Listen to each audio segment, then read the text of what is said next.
So we are starting with this topic, that is features required for cloning into a vector. कहते हैं कि अगर किसी भी वेक्टर के साथ, ध्यान से सुनेंगे सभी स्टूडेंट, अगर किसी भी वेक्टर के साथ हमने अपना एलियन पीस ऑफ डीएनए जो है, ठीक है, that DNA fragment which carries our gene of interest, अगर हमने उसको क्या करना है, बिल्ड करना है, उसको जोड़ना है किसी वेक्टर के साथ, चाहे वो बैक्टीरियोफाज है चाहे वो प्लाज्मिड है, ठीक है बेटे। तो उस केस में कहता है कि उस पर्टिकुलर वेक्टर के अंदर कौन से इंपॉर्टेंट फीचर होने चाहिए, वो यहाँ हम बात कर रहे हैं। तो देखो first point, according to the book, मैंने बुक के अकॉर्डिंग ही लिया है, अगर मैं रेफरेंस बुक के अकॉर्डिंग लेती तो वो बहुत बड़ा हो जाता और आपने पजल हो जाना था, इसलिए मैंने सिर्फ लिमिटेड लाइन ही ली है, उसको समझना भी आपके लिए काफी प्रॉब्लमेटिक हो सकता है। ओके बेटे, फर्स्ट पॉइंट है origin of replication. I have already discuss what is origin of replication. Origin of replication जो है वो कहते हैं कि डीएनए के ऊपर वो पॉइंट होता है जहां से डीएनए जो है उसकी क्या होती है, ओपनिंग होती है, और अगर हम कोई भी जीनोम जो है, फॉरेन जीनोम जो है, अगर उसको उस पॉइंट के साथ अटैच कर दें, ठीक है, तो आपको पता है कि पेरेंट डीएनए ओपन होने के बाद क्या बनने हैं, उनसे डॉटर डीएनए बनने हैं ना। तो फिर कहते हैं कि अगर हमने कोई भी फॉरेन जीनोम को उस ऑरिजिन ऑफ रेप्लिकेशन या ओराई के ऊपर अटैच किया हुआ है, तो जिस तरह से उस पेरेंटल डीएनए से डॉटर डीएनए आगे बनने थे, उसी तरीके से जो हमारा इनकॉर्पोरेटेड एलियन डीएनए है उसके भी रेप्लिकास तैयार किए जा सकते हैं, ठीक है। पर यहाँ पे ऑरिजिन ऑफ रेप्लिकेशन जो है वो किस कॉन्टेक्स्ट में लिया गया है, तो यहाँ पे वो प्लाज्मिड की बात कर रहे हैं। देखो जब भी आपने किसी होस्ट ऑर्गेनिज्म जो है उसके अंदर एलियन पीस ऑफ डीएनए जो है उसको इंसर्ट करवाना है, तो वो अपने आप तो जाएगा नहीं, किसकी हेल्प से जाएगा, वेक्टर की हेल्प से जाएगा, ठीक है। तो वेक्टर या तो आप प्लाज्मिड चूज करेंगे या फिर आप बैक्टीरियोफाजिस लेंगे। तो उस केस में वो कहता है कि जो हमारा एलियन पीस ऑफ डीएनए है उसको जब आप प्लाज्मिड जो है उसके साथ अटैच करवाते हैं, तो आपने प्लाज्मिड एक ऐसा सिलेक्ट करना है जो आपको क्या दे सके, मैक्सिमम कॉपी नंबर्स दे सके। ये मैं पहले भी बता चुकी हूँ आपको कि अगर हम किसी भी प्रोकैरियोटिक सेल में से प्लाज्मिड लेते हैं, तो कुछ ऐसे प्लाज्मिड होते हैं जो आपको एक या दो कॉपीज ही दे सकते हैं, ठीक है, और एप्लीकेशन के दौरान, पर कुछ प्लाज्मिड ऐसे हो सकते हैं जो आपको काफी सारी कॉपीज दे सकते हैं। तो उस केस में वो कहते हैं कि जब आपने जो है प्लाज्मिड सिलेक्ट करना है, तो आपने एक ऐसा प्लाज्मिड सिलेक्ट करना है जिसका ऑरिजिन ऑफ रेप्लिकेशन जो है उसके साथ जब आप एलियन पीस ऑफ डीएनए जो है उसको इनकॉर्पोरेट करें, तो उस प्लाज्मिड की ये एफिशिएंसी होनी चाहिए कि वो मैक्सिमम कॉपी नंबर दे सकता हो, क्योंकि हम अपने एलियन पीस ऑफ डीएनए की ज्यादा से ज्यादा कॉपीज चाहते हैं, ठीक है बेटे। तो यहाँ उसकी डेफिनेशन देखो लिखी गई है, this is the sequence from where replication start. सभी बच्चों को पता है ये एक ऐसी जगह है जहां से रेप्लिकेशन शुरू होती है, और कोई भी पीस ऑफ डीएनए जो है उसको अगर इस सीक्वेंस के साथ लिंक कर दिया जाए, तो उसको होस्ट सेल के अंदर हम क्या करवा सकते हैं, रेप्लिकेट करवा सकते हैं, ठीक है। पर वो कहते हैं कि हमने ऑरिजिन ऑफ रेप्लिकेशन किसी भी प्लाज्मिड का इस बात को ध्यान में रख के सिलेक्ट करना है कि वो पर्टिकुलर साइट जो है, वो पर्टिकुलर सीक्वेंस जो है वो मैक्सिमम कॉपी नंबर्स को सपोर्ट करना चाहिए, ठीक है। तो ऐसा प्लाज्मिड होना चाहिए जिसका origin of replication maximum copy number देता हो। ये नहीं कि एक दो हमें अपने डीएनए ऑफ इंटरेस्ट की कॉपीज मिल गई तो फिर से हम द्वारा वही लंबा चौड़ा मेथड फिर कर रहे हैं, फिर रिकॉम्बिनेंट डीएनए बना रहे हैं, तो वो हमारा टाइम वेस्ट होगा। तो हम पहले से ही ऐसा प्लाज्मिड सिलेक्ट करें जो एक ही बारे में हमें 15 से 20 कॉपीज दे दे या 20 से 25 कॉपीज दे दे उसका ऑरिजिन ऑफ रेप्लिकेशन, ठीक है। तो इस तरीके से कहते हैं कि अगर आपने एक अच्छा प्लाज्मिड या वेक्टर सिलेक्ट किया है, तो जैसे ही आप अपना डीएनए ऑफ इंटरेस्ट जो है उसको उस प्लाज्मिड के साथ क्या करेंगे, लिंक करवाएंगे, और उसका ओराई जो है वो आपको मैक्सिमम कॉपीज देता है, तो उस केस में जब होस्ट ऑर्गेनिज्म में रेप्लिकेशन होगा तो आपका डीएनए ऑफ इंटरेस्ट जो है उसकी ज्यादा से ज्यादा कॉपीज आपको मिलेंगी, ठीक है बेटे। फर्स्ट पॉइंट का ये मतलब है। अब यहाँ पे देखो उसने आपको बताया हुआ है कि ऑरिजिन ऑफ रेप्लिकेशन क्या होता है। ऑरिजिन ऑफ रेप्लिकेशन वो पॉइंट हो सकता है जहां से डीएनए के दो स्ट्रैंड्स जो हैं वो क्या हुए हैं, ओपन हुए हैं, ठीक है, और ओपन होने के बाद फिर वहां से क्या बनने शुरू हो गए हैं, डॉटर स्टैंड बनने शुरू हो गए हैं, ठीक है। इस डायग्राम को हमने कोई ज्यादा इंटरेस्ट नहीं लेना क्योंकि ये सिंपली एक डीएनए रेप्लिकेशन का डायग्राम है। सारी चीजें आपको पता है, लीडिंग स्टैंड किसको बोला गया, लैगिंग स्टैंड किसको बोला गया, सब मालूम है आपको, ठीक है। लीडिंग स्टैंड वो था जो कंटिन्यू स्टैंड था, लैगिंग स्टैंड वो था जो धीरे धीरे बना था फ्रेगमेंट की फॉर्म में, ओकाजा की फ्रेगमेंट्स की फॉर्म में, याद है ना। तो उसमें आपको मैंने बताया था कि जो डीएनए पॉलीमरेज एंजाइम है उसका पसंदीदा डायरेक्शन कौन सा है काम करने का? 5' to 3'। यस, 5' to 3' है। और अगर उसको उल्टा काम करना पड़ता है तो वो फिर रो रो के फ्रेगमेंट्स बनाता है और उसको बाद में डीएनए लाइगेज ज्वाइन करता है। बस यहाँ पे आपको उसने ओरिजिन ऑफ रेप्लिकेशन बताया, it is that side where the DNA generally open. Okay बेटे, अब ये हमारा पहला पॉइंट सभी बच्चों को क्लियर है ना? अब देखो बुक के अकॉर्डिंग हमारा सेकंड पॉइंट है कि कहते हैं कि ओरिजिन ऑफ रेप्लिकेशन के अलावा वेक्टर के अंदर जो दूसरी बहुत ही इंपॉर्टेंट चीज है वो है सेलेक्टेबल मार्कर। ठीक है, तो सिलेक्टेबल मार्कर यहाँ पे क्या है? तो कहते हैं कि कोई भी वेक्टर जो है जब हम उसको रिकॉम्बिनेंट डीएनए में कन्वर्ट करवा देते हैं, यानी हम अपना एलियन पीस ऑफ डीएनए जब उसके साथ लिंक कर देते हैं और वो लेटर ऑन क्या बन जाता है? रिकॉम्बिनेंट डीएनए बन जाता है। तो आपको पता है कि वो रिकॉम्बिनेंट डीएनए जो है उसको हम किसके अंदर इंसर्ट करवा देते हैं? होस्ट ऑर्गेनिज्म में। ठीक है, the process is known as transformation, you know very well. अब वो कहता है कि हमारा जो डीएनए है वो रिकॉम्बिनेंट डीएनए की फॉर्म लेके होस्ट ऑर्गेनिज्म में तो चला गया, और होस्ट ऑर्गेनिज्म का डीएनए पॉलीमरेज भी उसने यूज किया और उसकी हेल्प से उसके रेप्लिकास भी बन गए और होस्ट के प्रोजेनी सेल में वो चला गया। ठीक है बेटे, अब हम कैसे पता लगाएंगे कि कितने होस्ट के प्रोजेनी सेल जो है वो ट्रांसफॉर्मेंट्स बन चुके हैं और कितने नहीं बने हैं? तो उसके लिए वो कहता है कि हमें यहाँ पे जरूरत पड़ती है सिलेक्टेबल मार्कर की। तो सिलेक्टेबल मार्कर एक ऐसा मेथड है जिसकी हेल्प से हम ये पता लगाते हैं कि होस्ट के प्रोजेनी सेल्स, कितने प्रोजेनी सेल ट्रांसफॉर्मेंट बने हैं और कितने नहीं बने हैं। तो उसका एक तरीका मैं आपको पहले ही बता चुकी हूँ। ठीक है बेटे, उसमें मैंने आपको ये बताया था कि हम लेबोरेटरी के अंदर क्या करते हैं, कई सारी पैट्री प्लेट्स जो है वो तैयार कर लेते हैं और उन पैट्री प्लेट्स पे हम क्या रख देते हैं? एंटीबायोटिक्स डाल देते हैं अलग अलग तरह की। क्योंकि आपको पता है कि अगर आपने प्लाज्मिड यूज किया है तो प्लाज्मिड जो है उसके अंदर अगर आपने कोई एंटीबायोटिक रेजिस्टेंट जीन ट्रांसफर करवाया है तो उसको चेक करने के लिए हमें उसकी प्लेटिंग करनी पड़ेगी डिफरेंट टाइप ऑफ एंटीबायोटिक्स पे जो हमने अलग अलग प्लेट्स में डाली है। ठीक है बेटे, तो आप देखो जैसे सिंपल सी चीज है, मैंने क्या किया, एक कोई भी डोनर ऑर्गेनिज्म लिया और उस डोनर ऑर्गेनिज्म में से मैंने एक टेट्रासाइक्लिन रेजिस्टेंट जीन ले लिया। ठीक है, ऐसा प्लाज्मिड लिया है जिसमें से मैंने टेट्रासाइक्लिन रेजिस्टेंट जीन जो मेरा डीएनए ऑफ इंटरेस्ट है उसको वहां से आइसोलेट किया और एक नए प्लाज्मिड जो है उसके अंदर मैंने उसको क्या कर दिया? डाल दिया।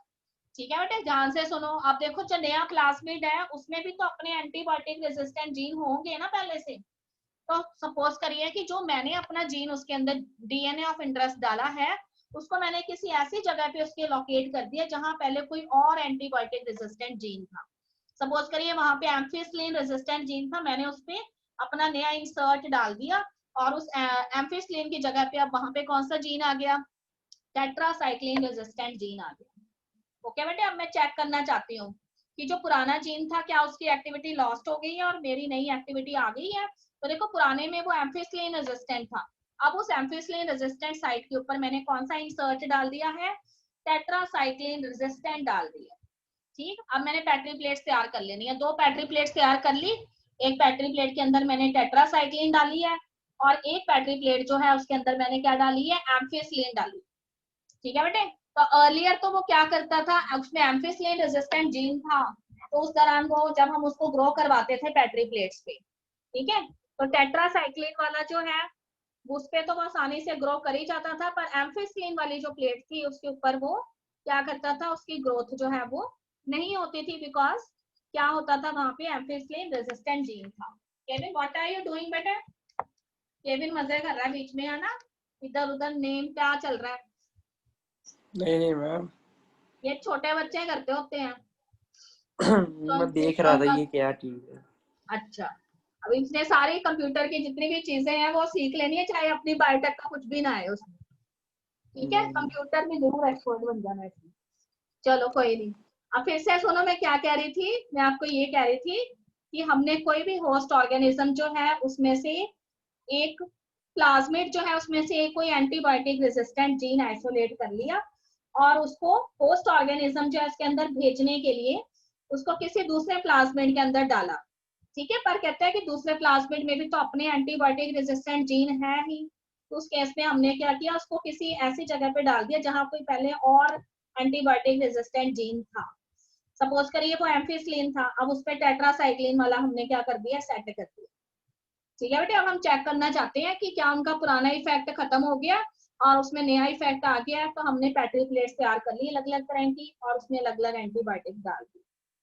ठीक, अब वो कहता है कि जिस भी पर्टिकुलर ऑर्गेनिज्म के अंदर एंटीबायोटिक रेजिस्टेंट जीन होगा, वो ऑर्गेनिज्म क्या करेगा, उस पर्टिकुलर प्लेट जो है उसके ऊपर उसकी ग्रोथ को हमने चेक करना है।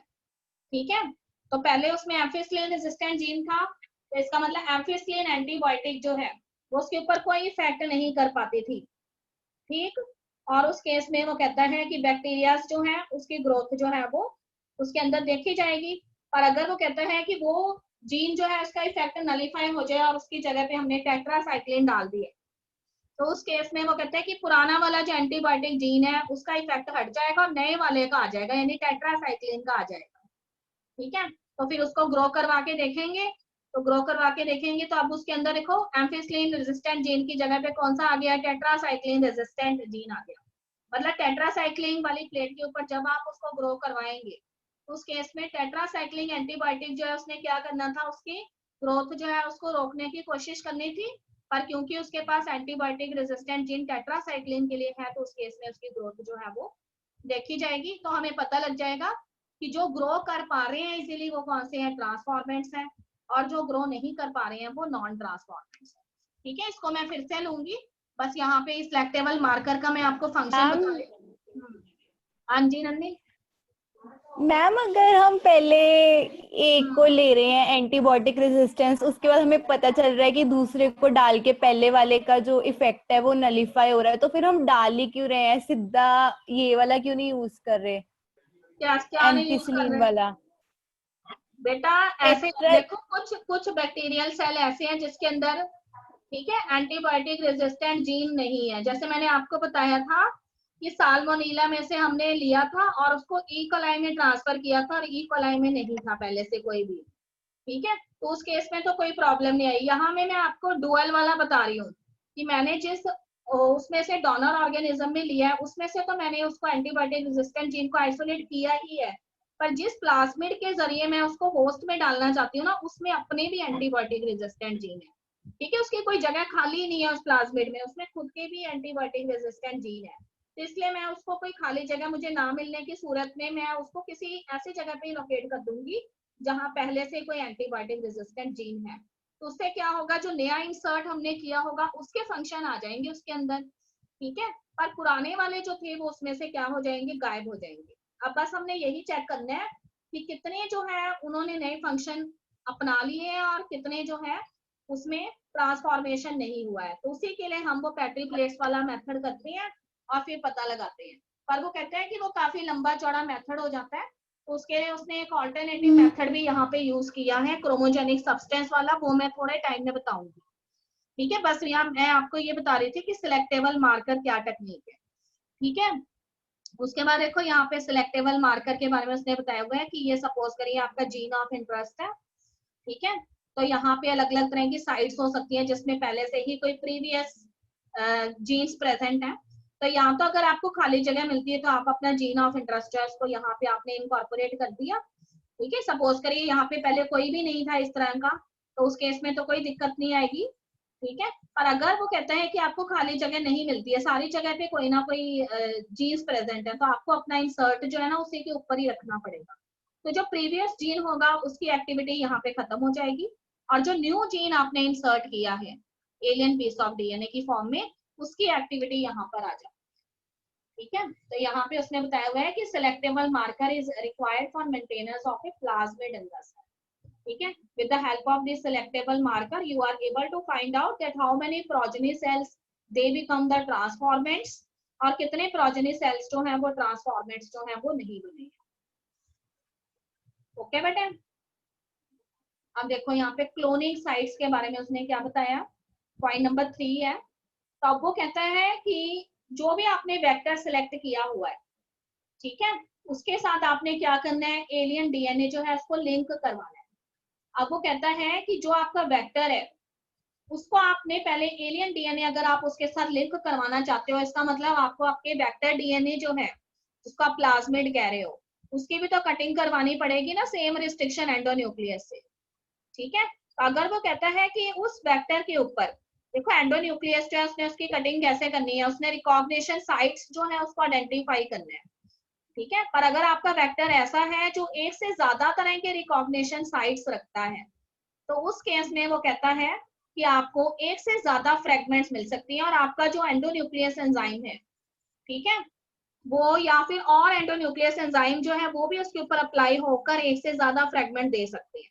सपोज करिए आपने एलियन पीस ऑफ डीएनए के ऊपर एक ऐसा एंडोन्यूक्लियस अप्लाई किया जो 6 बेस पेयर पे उसको कट करता था, तो इसका मतलब प्लाज्मिड पे भी आप अप्लाई करेंगे, और प्लाज्मिड जो है उसमें अगर एक से ज्यादा रिकॉग्निशन साइट्स प्रेजेंट है 6 बेस पेयर वाले ही, तो वो क्या करेगा, प्लाज्मिड को जगह जगह से कट कर देगा, ठीक है। तो इसलिए वो कहता है कि आपने एक ऐसा वेक्टर चूज करना है, एक ऐसा प्लाज्मिड चूज करना है जिसमें रिकॉग्निशन साइट्स बहुत ज्यादा नहीं होने चाहिए उस एंडोन्यूक्लियस के लिए, सिर्फ एक ही रिकॉग्निशन साइट होना चाहिए ताकि वो उस पर्टिकुलर जगह से ही कट करे और वहीं पे आपका एलियन डीएनए सेट हो जाए, और एक से ज्यादा पीसेस जो है उनकी कटिंग ना करे। अगर ज्यादा रिकॉग्निशन साइट्स होंगे तो वो सेपरल फ्रेगमेंट्स जो है उनको फॉर्म कर देगा, जिसकी वजह से जीन क्लोनिंग का जो प्रोसेस है वो कॉम्प्लिकेटेड हो जाएगा, ठीक है। तो आप ऐसा वेक्टर सिलेक्ट करें जिसके अंदर मिनिमम पॉसिबल रिकॉग्निशन साइट्स हो, ताकि आपका एंडोन्यूक्लियस एंजाइम जो है उस पर्टिकुलर साइट पे ही कट करे और वहीं पे एलियन पीस ऑफ डीएनए जो है वो अटैच हो जाए। ओके बेटा, ये क्लोनिंग साइट्स के अंदर दिया हुआ है। उसके बाद देखो उसने आपको एक यहाँ पर वो दिखाया है, वेक्टर दिखाया है, और उसका नेम है, इस पे पिछली बार क्वेश्चन आ गया था बोर्ड में, और ये डायग्राम इसी तरीके से आया हुआ था, ठीक है।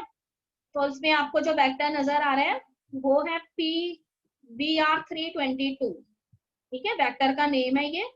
और इक्वलाई जो है उसके अंदर हम क्लोनिंग करवाना चाहते हैं इस पर्टिकुलर वेक्टर के जरिए, ठीक है, क्लोन्स बनवाना चाहते हैं डीएनए ऑफ इंटरेस्ट के। अब देखो इसमें तुम्हें कई सारे साइट्स नजर आ रहे हैं, देखो यहाँ पर इसका BAM-H1 साइट जो है वो कौन सी एंटीबायोटिक के लिए रेजिस्टेंस है, देखो यहाँ पे लिखा है टेट्रासाइक्लिन के लिए रेजिस्टेंट, ठीक है बेटे। उसके बाद और साइट्स आपको नजर आ रहे हैं, साथ साथ उन्होंने एंटीबायोटिक्स के नेम बता दिए हैं, ये इसका ओरिजिन ऑफ एप्लीकेशन है, ये एक ऐसा साइट है जहाँ पे एम्फिसिलिन रेजिस्टेंट जीन प्रेजेंट है, ठीक है। इसी तरह से और अलग अलग साइट्स आपको नजर आ रही है, कोई भी जगह खाली नहीं ना नजर आ रही। तो अब वो कहता है कि सपोज करिए कि आपने कोई alien piece of DNA select किया, और वो एलियन पीस ऑफ डीएनए जो आप लेकर आए हो उसको आपने इस BAM-H1 साइट के ऊपर लगा दिया, मतलब इतनी जगह उसकी ऑक्यूपाई कर ली उस एलियन पीस ऑफ डीएनए ने, ये पूरी जगह ऑक्यूपाई कर ली, ठीक है। और यहाँ पे देखो आपको क्या दिखाया हुआ है, इसने आपको दिखाया है कि BAM-H1 साइट पे कौन सा जीन प्रेजेंट था, टेट्रासाइक्लिन रेजिस्टेंट जीन जो है यहाँ पे प्रेजेंट था, ठीक है बेटे। अब वो कहता है कि इसकी जगह पे कोई नया इंसर्ट कर दिया इधर लाकर, तो अब क्या होगा, टेट्रासाइक्लिन रेजिस्टेंस जो प्रॉपर्टी थी बैक्टीरिया उसकी क्या कहते हैं प्लाज्मिड की, वो प्रॉपर्टी यहाँ पे क्या हो जाएगी, उसके नए इंसर्ट की वजह से लूज हो जाएगी, ठीक है। तो अर्लियर क्या होता था, जब भी हम इसको पैट्री प्लेट जो उसके ऊपर ग्रो करवाते थे जिसमें टेट्रासाइक्लिन था, तो टेट्रासाइक्लिन एंटीबायोटिक जो उसने क्या करना था, वैसे तो अगर इसमें टेट्रासाइक्लिन रेजिस्टेंट जीन ना होता तो उस केस में तो वो कहता है कि टेट्रासाइक्लिन एंटीबायोटिक जो है उसका इसके ऊपर कोई इफेक्ट जो है वो आसानी से हो जाना था, बिकॉज इसमें कोई रेजिस्टेंट पावर नहीं थी, ठीक है। पर यहाँ पे टेट्रासाइक्लिन रेजिस्टेंट जीन जो है इसके अंदर अगर प्रेजेंट है, तब क्या होता है, तब वो कहते हैं कि ये जो है एंटीबायोटिक के इफेक्ट को नलीफाई कर देता है, ठीक है। तो इसलिए आसानी से जो पर्टिकुलर सेल्स हैं वो क्या करते हैं, ग्रो करते हैं। अब क्या हुआ, वही सिचुएशन वापस आ गई, अब ये टेट्रासाइक्लिन रेजिस्टेंट जीन प्रेजेंट तो है, और हमने क्या किया, इसके ऊपर एक इंसर्ट लगा दिया, नया लगा दिया लाकर, जो टेट्रासाइक्लिन रेजिस्टेंट की प्रॉपर्टी को क्या कर रहा है, छुपा रहा है, ठीक है। तो उसकी वजह से वो कहते हैं कि अब टेट्रासाइक्लिन रेजिस्टेंट जीन की प्रॉपर्टीज यहाँ से गायब हो गई हैं। तो आप अगर आप इसकी पैट्री प्लेट जो है उसके ऊपर इसको चेक करेंगे कि क्या इसमें नए इंसर्ट की प्रॉपर्टीज आ गई हैं, क्या ये ट्रांसफॉर्मेंट बन गया है, तो फिर आप एक दो पैट्री प्लेट्स तैयार कर लें और उसमें अलग अलग तरह के एंटीबायोटिक्स डाल दें, ठीक है बेटे। एम्फिसिलिन कर लिया आपने, टेट्रासाइक्लिन कर लिया आपने, स्ट्रेप्टोमाइसिन, 3 प्लेट्स तैयार कर ली अलग अलग।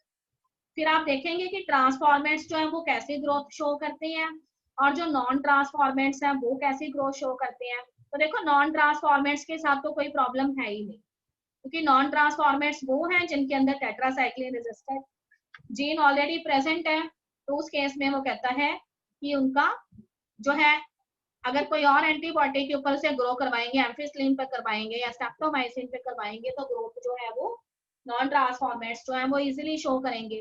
और टेट्रासाइक्लिन रेजिस्टेंट जीन अगर उनके पास है तो इसका मतलब टेट्रासाइक्लिन एंटीबायोटिक का भी कोई इफेक्ट नहीं होगा, वहां पे भी वो इजीली ग्रो कर जाएंगे। ठीक है, पर अगर वो कहता है कि आपने उसके ऊपर इंसर्ट लगा दिया है तो अब टेट्रासाइक्लिन रेजिस्टेंट जीन की प्रॉपर्टीज क्या हो गई, खत्म हो गई। अब आप उसको चेक करें तो उस केस में कहते हैं कि ट्रांसफॉर्मेंट्स जो है वो रेजिस्टेंट जीन होने की वजह से क्या कर पाते थे, टेट्रासाइक्लिन पे भी ग्रो कर पाते थे, क्योंकि टेट्रासाइक्लिन उनकी ग्रोथ को रोक नहीं पाती थी ना, पर अब वो क्या करेंगे, उसके ऊपर इजीली ग्रो कर जाएंगे। तो इस तरीके से आप पता लगा लेंगे कि कितने सेल आपके ट्रांसफॉर्मेंट बन गए हैं और कितने सेल आपके जो है वो नॉन ट्रांसफॉर्मेट रह गए हैं। ठीक है बेटे, कितने बच्चों को ये चीज समझ आ गई है? यस, कितने स्टूडेंट्स को ये चीज पता लग गई है? Yes ma'am. एक बार फिर से सुनना चाहेंगे? एक बार फिर से। Yes ma'am. देखो बेटे, ये हमारा वेक्टर यस है, मैम। ये हमारा वेक्टर है। देखो ध्यान से सुनो, थोड़ी सी कंफ्यूजिंग है, पहले मैंने आपको कुछ और बताया था, अब कुछ मैंने और बताया, जो बच्चे ध्यान से सुन रहे होंगे। देखो मैंने आपको ये बताया कि ये हमारा वेक्टर है और इसका नेम है PBR C22। ठीक है, बाकी सारी साइट्स इसके भूल जाओ, बस ये वाली साइट याद रखो जिसको मैं बोल रही हूँ BAMH1। वहां पे वो कहते हैं कि इतनी जो जगह है ना, उसपे कौन सा जीन प्रेजेंट है, टेट्रासाइक्लिन रेजिस्टेंट जीन प्रेजेंट है। और टेट्रासाइक्लिन रेजिस्टेंट जीन का मतलब ये है कि जब हम इसको एक ऐसे मीडियम के ऊपर ग्रो करवाते हैं जिसमें क्या प्रेजेंट है, टेट्रासाइक्लिन प्रेजेंट है, तो टेट्रासाइक्लिन इस वेक्टर के सेल्स की ग्रोथ पे कोई असर नहीं डाल पाती, क्योंकि इसके पास उसके अगेंस्ट क्या है, रेजिस्टेंट जीन प्रेजेंट है। इसका मतलब सेल्स जो है वो बिना रोक टोक के उसके ऊपर ग्रो कर पाते हैं। ठीक है, अब देखो अब चेंजेस क्या किया, अब ये किया कि किसी दूसरे हो डोनर ऑर्गेनिज्म में से हम कोई एलियन पीस ऑफ डीएनए लेकर आए हैं और उस एलियन पीस ऑफ डीएनए को हमने इस BAMH1 साइट के ऊपर लगा दी। ठीक है बेटे, तो अब नया इंसर्ट जो हमने यहाँ पे लगाया है उसकी वजह से टेट्रासाइक्लिन रेजिस्टेंट प्रॉपर्टीज लॉस्ट हो गई।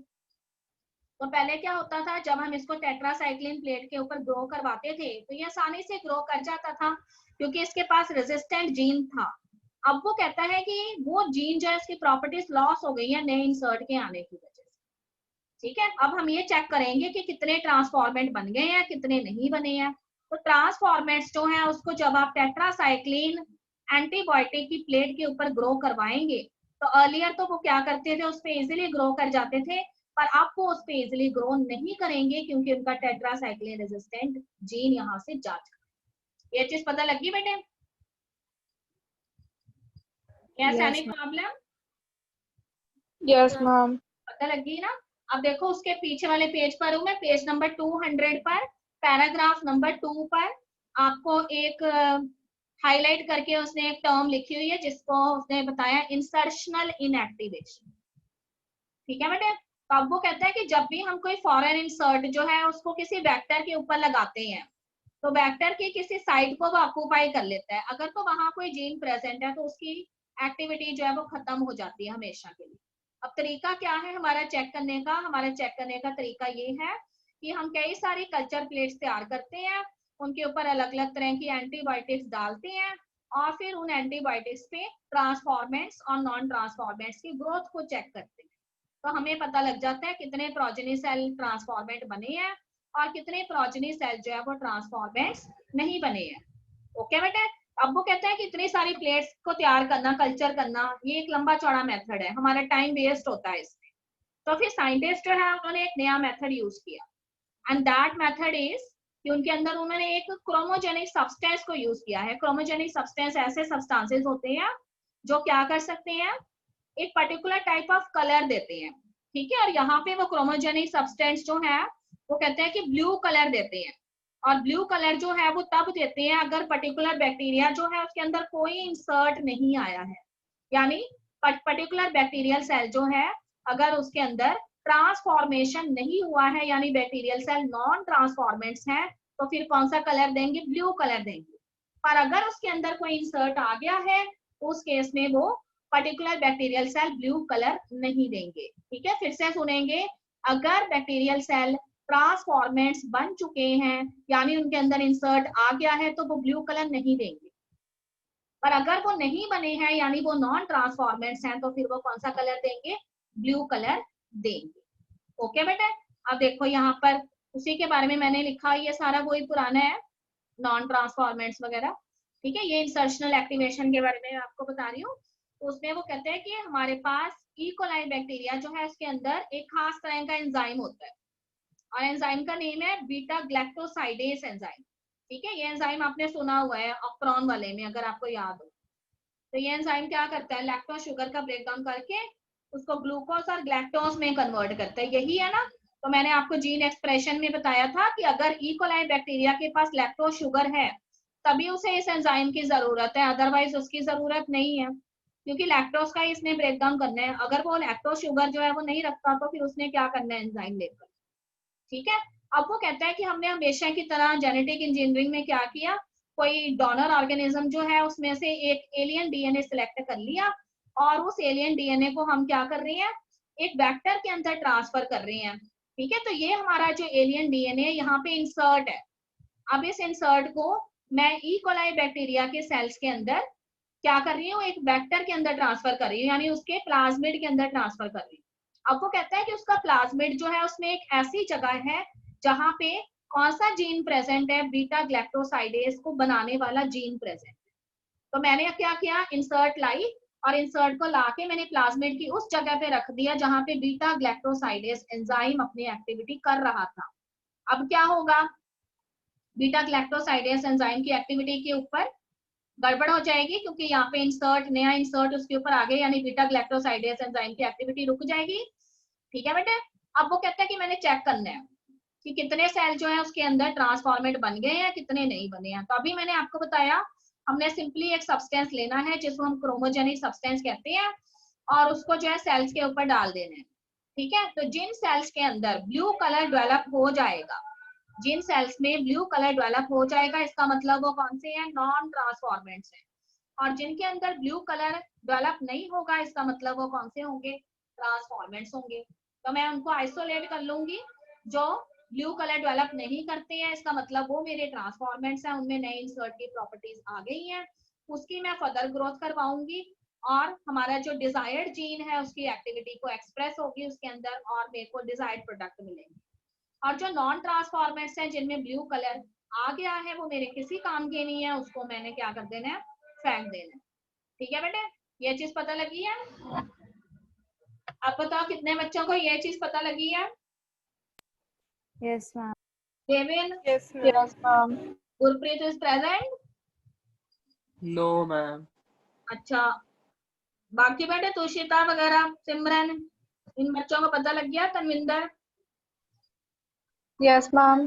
अगर किसी भी स्टूडेंट को अभी भी नहीं पता लगा है, तो मैं फिर से बता सकती हूँ इंसर्शनल इनएक्टिवेशन के बारे में। देखो नाम से ही पता लग रहा है, इंसर्शनल इनएक्टिवेशन मींस कि कोई फॉरेन इंसर्ट आप लेकर आएंगे, उसको किसी प्लाज्मिड की एक ऐसी जगह पे रख देंगे जहां कुछ अर्लियर कोई जीन फंक्शनिंग कर रहा था।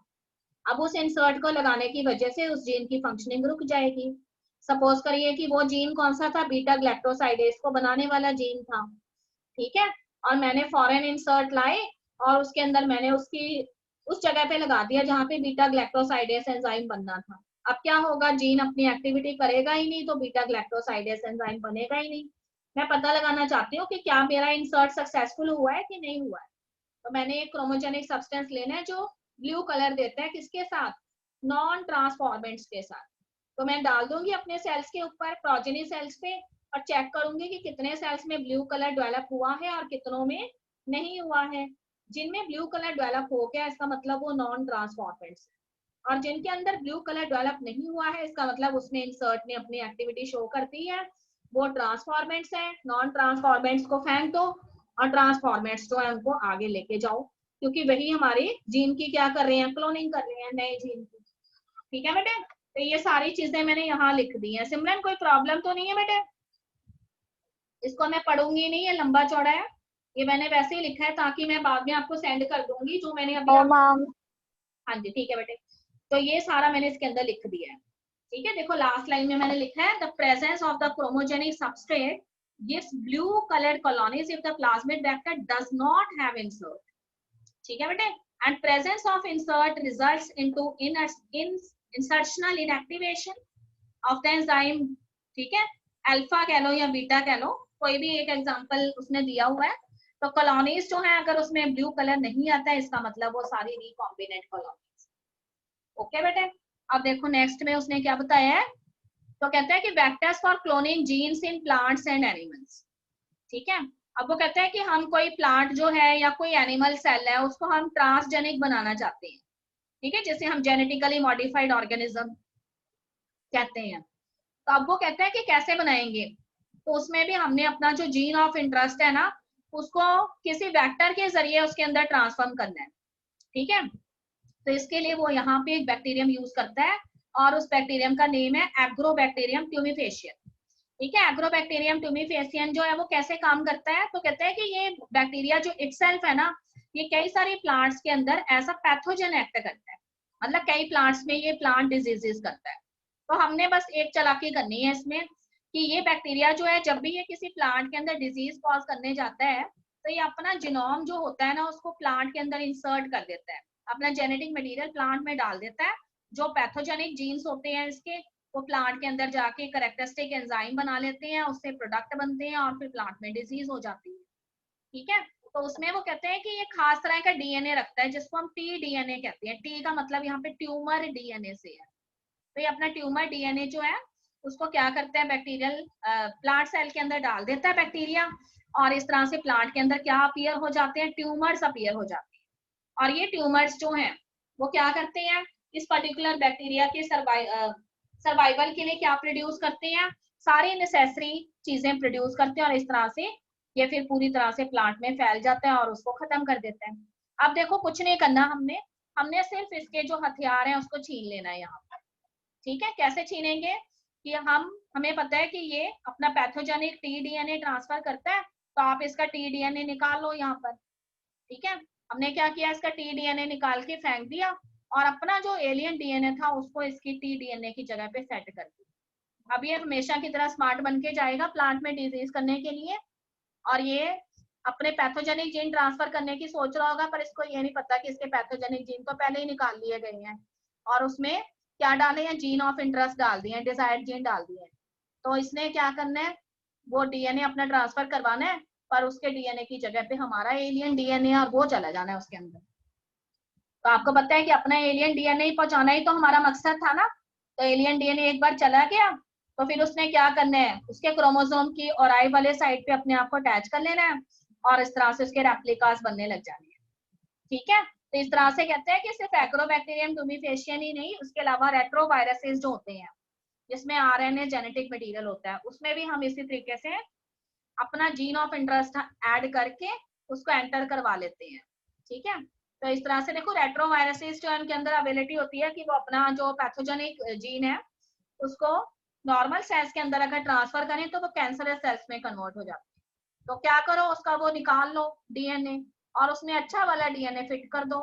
अब वो नॉर्मल सेल्स में जाएगा तो कोई कैंसर डिजीज नहीं होगी। ठीक है, जबकि कैंसर जो है उसकी रिकवरी होने लग जाएगी। तो इस तरह से बहुत सारी जगह पे हम ड्रग एक्शन जो है वो इस तरीके से करते हैं।